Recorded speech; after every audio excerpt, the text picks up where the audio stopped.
نمیشنوم چی میگی، بلندتر بگو. کمشنوایی یک طرفه یا SSD. کمشنوایی یک طرفه به حالتی گفته میشه که در اون فرد یه گوش نورمال داره و یه گوش دیگرش دچار درجاتی از کمشنوایی و حتی ناشنواییه.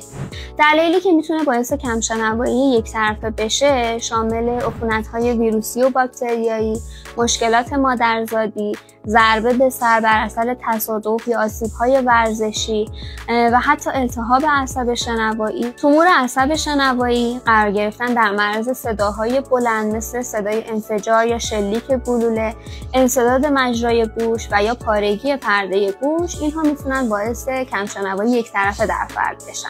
تاثیراتی که کمشنوایی یک طرفه بر زندگی ما داره شامل دشواری در تشخیص جهت صداها، سختی در شنیدن صداها در محیط‌های شلوغ، چون نیاز به تمرکز بیشتر برای شنیدن صداها در محیط‌ها داریم، دچار خستگی شنیداری میشیم و همینطور مشکلاتی که در ارتباطاتمون میتونه توی محل کار و حتی مدرسه برای ما ایجاد بکنه. درمان و مدیریت کمشنوایی یک طرفه به دو صورت کلی هستش.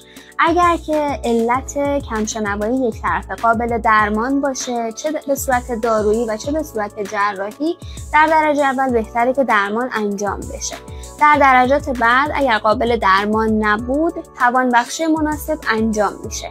اگر که فرد دچار کمشنوایی باشه، سمعک مناسبش تجویز میشه و اگر که فرد دچار ناشنوایی یک طرفه باشه، نوع خاصی از سمعک‌ها به اسم سمعک‌های کراس براشون تجویز میشه و در موارد دیگه میتونید فرد رو کاندید کاشت حلزون کنید.